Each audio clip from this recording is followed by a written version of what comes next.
Break नाजरीन, एक ऐसा मसला जो कि पाकिस्तान के लिए खतरे की घंटी, जिसके हवाले से मैंने ब्रेक से पहले भी बात की। बड़ा मसला ये है कि हम कर्ज कितना ले रहे हैं और हमें इजाजत कितनी है कर्ज लेने की। क्या कोई सेट लिमिट है? और अगर है तो कर्जे पे कर्जा लिए जा रहे हैं, कभी आईएमएफ से, कभी वर्ल्ड बैंक से, कभी एडीबी से, कहीं ना कहीं से कर्जा लेने की बात आती है। चाइना का भी जो सॉफ्ट लोन हम लोगों को एक तरह से देना पड़ेगा, वो भी हमारे ऊपर बरकरार है। हर बच्चा जो पैदा होता है उसके ऊपर तकरीबन 1.25 लाख रुपए कर्जा है।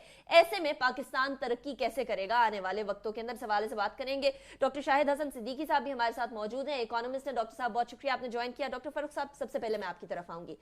डॉक्टर साहब, ये डेट की कोई रुकावट नहीं है हमारी हुकूमत में, जितना दिल करता है लिए चले जाते हैं आए रोज। आपने बिल्कुल ठीक कहा कि अब पुराने कर्जे उतारने के लिए हमें नए कर्जाजात लेने पड़ रहे हैं, और जो नए कर्जाजात नए आ रहे हैं वो ज़्यादातर चाइना की तरफ से आ रहे हैं। एक मुशर्रफ के ज़माने का जो $750 मिलियन का कर्ज हमने उतारना था, वो मेच्योर हो रहा था, उसके लिए, उसको उतारने के लिए हमने $1 बिलियन का मजीद चाइना से कर्ज लिया है ताकि पुराना वाला कर्जा उतार सके। हमारे कानून में, हमारे आइन में एक 2005 में, अब वो मिलिट्री डिक्टेटरशिप का ज़माना था, आप सोचिए, उस ज़माने में एक कानून पास किया गया था जिसको कहते हैं fiscal responsibility and debt limitation act. यानी कि उसमें आपके ऊपर, कर्जों के ऊपर एक लिमिट लगा दी गई कि उससे ऊपर आप नहीं ले सकते। डॉक्टर साहब हमारे साथ मौजूद हैं, उनसे अगर पूछ लें। डॉक्टर साहब, ये फरमाइए कि 2005 में ये कानून तो पास हो गया था, उसमें 60% लिमिट लगा दी गई थी कि जीडीपी का 60% से ज़्यादा कर्जा जो है वो हम नहीं उठा पाएंगे, नहीं उठाने की इजाज़त होगी कानून के तहत। इस वक्त आईएमएफ वाले ये कहते हैं कि 66.6% हमारा कर्जा ऑलरेडी पहुंच चुका है, जिसका मतलब ये होगा कि जो हमने खुद ही कानून बनाया था हम उसकी खिलाफ वर्जी कर रहे हैं। हुकूमत ये कहती है कि अभी हम 60% से नीचे हैं। डॉक्टर साहब, बात ये थी कि ये तो खैर बेवकूफ़ी की बात है कि हम 60% से नीचे हैं, ये तो एक मजाक है कौम के साथ। लेकिन जो चीज़ परेशानी की है, जो आपने बिल्कुल सही फरमाया कि जब ये आपने लॉ बनाया था तो इसकी मुस्तकिल खिलाफ वर्जी हो रही है, तो पार्लियामेंट ने आंखें बंद की हुई हैं। उनको कोई इस बात में से दिलचस्पी नहीं है कि ये पाकिस्तान की सलामती के खिलाफ जो कुछ हो रहा है। अभी आपने एक बड़ी अहम बात की चीन से कर्जों की। तो अब बात ये थी कि हो ये रहा है कि जो हम अनप्रोडक्टिव कर्जे अब चीन से लेने से लगे हैं, उसका एक और नुकसान हो रहा है कि $62 अरब की सरमायाकारी के लिए जो शराइत बेहतर बनाने की हम मुज़ाकरात करते, उसके बजाय हमारा फोकस शिफ्ट हो गया उनसे कर्जे लेने पर, तो वो भी खुश हैं। तो एक तो ये परेशानी की बात है। दूसरे कि जो मुल्की कर्जे हैं, यानी जो बजट हमारा कौमी बचत स्कीमें हैं, उस पर जो मुनाफा दे रहे हैं, बहबूद पर जो मुनाफा दे रहे हैं, उसके लिए भी नए कर्जे लेके दे रहे हैं। सिर्फ बैरूनी कर्जों का मसला नहीं है, बल्कि कर्जा सूरत यह हाल लिया गया कि मुल्की कर्जों पर जो सूद है वो भी अब बजट खसारे को बढ़ने का एक जो जरिया बन गया है। हम एक शैतानी चक्कर में फंस गए हैं या कौम को फंसा दिया गया है। तो इससे सलामती को भी खतरा है, पाकिस्तान के मफादात को भी खतरा है। पाकिस्तान की जो ग्रोथ रेट है, शरह नमू, वो भी सुस्त होगी। और मैं समझता हूँ कि जो रिजर्व गिर रहे हैं उसकी तरफ भी हुकूमत की तवज्जो नहीं है। वो सिर्फ जो है ना कर्जे लेके जो है ये नारे लगा रहे हैं कि जी हमारी मईशत बेहतर हो। डॉक्टर साहब, पिछले 3 सालों में जो रिकॉर्ड सामने आया है, उसमें जो फॉरेन कर्जे हैं, बैरूनी कर्जा जाते हैं, उसमें $25 अरब के नए कर्जे लिए गए हैं। और जैसे आपने कहा कि उससे ज़्यादा तशवीशनाक जगह जो है सेगमेंट, वो है डोमेस्टिक कर्जे। जो मुल्क के अंदर से कर्जे लिए गए हैं वो कोई 3.1 ट्रिलियन रुपीस के लिए गए हैं।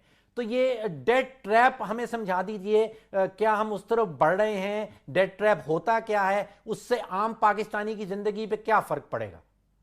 डॉक्टर साहब, ये जो आपने बात की है ये असल में परेशान कुन बात है। और कर्जों का हजम में जो इजाफा आपने बताया वो भी सही है, लेकिन इसको अगर हम इस पस मंजर में देखें कि हमें $1.5 अरब या तकरीबन 154 अरब रुपए तो सऊदी अरब से मिला। इसी दौरान में हमने कुछ ऐसे शेयर्स भी बेचे हैं मुल्कियों को, गैर मुल्कियों को, जिसमें हमें एक अच्छा खासा डिविडेंड हमें मिला करता था, जो उससे बहुत ज्यादा है जो हम सूद अदा करते हैं, हम उससे भी महरूम हो गए। वो शेयर्स बेच के पैसे तो हम खा गए, मगर वो डिविडेंड जो है बाहर जाता रहेगा डॉलर की शक्ल में। तो एक मुस्तकिल नुकसान हमने इसको पहुंचा दिया। अब देखिए, बात ये थी कि अब हम शैतानी चक्कर में डेट ट्रैप का आपने जो जिक्र किया है उस पर यकीनन हम फंसे हैं, बल्कि मुझे तो ऐसा लगता है कि फंसा दिया गया है। और इंपीरियलिस्टिक पावर्स भी खुश हैं کہ ہم ایک جوہری طاقت کو اس شیطانی چکر میں ہم پھنسا گئے ہیں۔ عام آدمی کے اوپر کیا اثر ہوگا ڈاکٹر صاحب، یہ فرمائیے، مجھے کیا نقصان پہنچتا ہے اگر ملک ڈیٹ ٹریپ میں چلا جاتا ہے؟ دیکھیے بیسیکلی بات یہ ہے کہ اگر 3600 ارب روپیہ ایف بی آر نے ٹیکس کلیکٹ کیا تو جو غیر پیداواری یا ان پروڈکٹیو قرضے حکومت نے لیے ہیں بجٹ خسارے کے لیے یا دوسری چیزوں کے لیے، اس پہ اگر 1400 ارب روپے کا سود صرف ادا کر دیا، اصل رقم الگ ہے، تو جو رقم عوام نے ٹیکس کی مد میں ادا کی تھی اس سے ان کو تعلیم، صحت، صاف پانی کی فراہمی اور جو بنیادی سہولیات ہیں، ہیومن ڈیولپمنٹ انڈیکس ہے، وہ سب چیزوں کے لیے رقوم کم بچتی ہیں، اور ہم جو بھی یہ چیزیں تھوڑی بہت عوام تک پہنچاتے ہیں اس کے لیے نیا قرضہ لیتے ہیں، اس کی وجہ سے پھر ایک سود بڑھ جاتا ہے۔ یعنی بجٹ خسارے کو ہم لیتے ہیں جو ہے وہ پورا کرنے کے لیے قرضے، اور پھر اس کے قرضوں کے سود سے پھر بجٹ خسارہ پیدا ہو جاتا ہے۔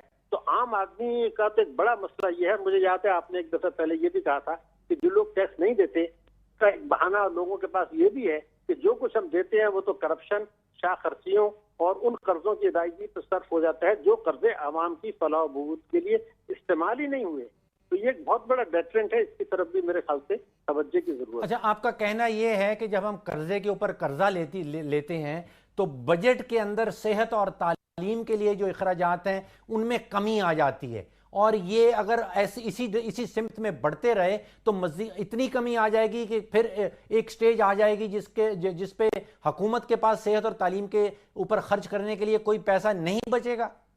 میرے خیال سے آپ نے جس کی طرف اشارہ کیا ہے ہم اس طرف بڑھ رہے ہیں، لیکن اگر اسی بات کو میں کوانٹیفائی کر دوں تو اگر ہم پچھلے اکنامک سروے 2013 کی اور 2009 کے نکال کے دیکھیں تو اس میں تو یہ کہا گیا تھا کہ تعلیم کی مد میں 7% جی ڈی پی کا خرچ کیا جائے گا، 7%۔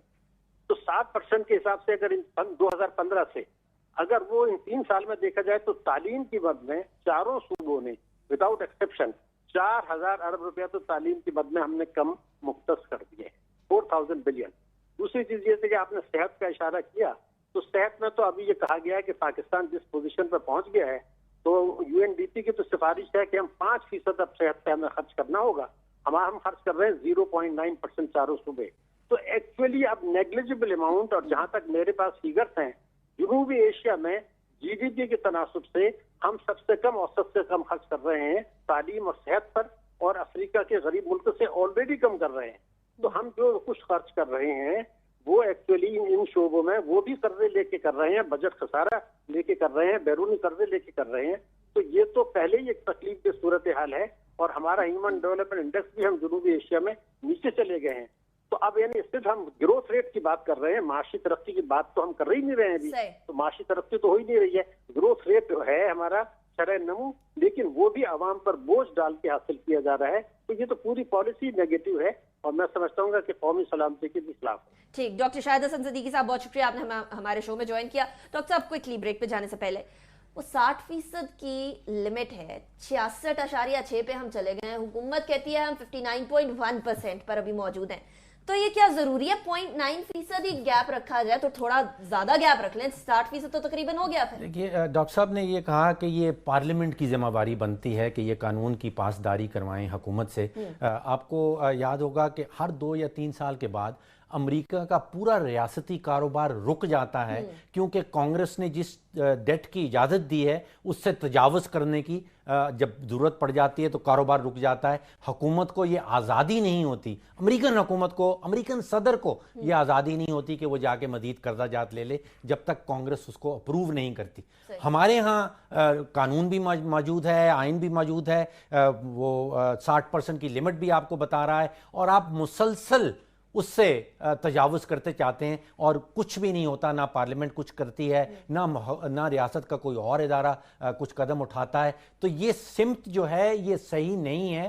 ایک سٹیج پہ ہم پہنچ جائیں گے، اور زیادہ دیر نہیں ہے وہ سٹیج جبکہ حکومت کے پاس 20 کروڑ پاکستانیوں کی صحت کے لیے، ان کی تعلیم کے لیے کوئی پیسہ نہیں بچے گا۔ ڈیفینیٹلی۔ ڈاکٹر صاحب بریک کی طرف جانا ہے، جب آپ سارا پیسہ سود پہ لگا دیں گے، جس طرح ڈاکٹر شاہد حسن صدیقی صاحب نے بھی بتایا، پیسہ نہیں بچے گا صحت کے لیے، تو پھر پاکستانی کیا سوال کریں گے؟ ابھی پارلیمنٹیرین جو اپوزیشن پارلیمنٹیرینز ہیں انہوں نے بھی اس کے اوپر کوئی سوال نہیں اٹھایا، حیرت کی بات اس چیز پر بھی ہے۔ بریک کی طرف جائیں گے۔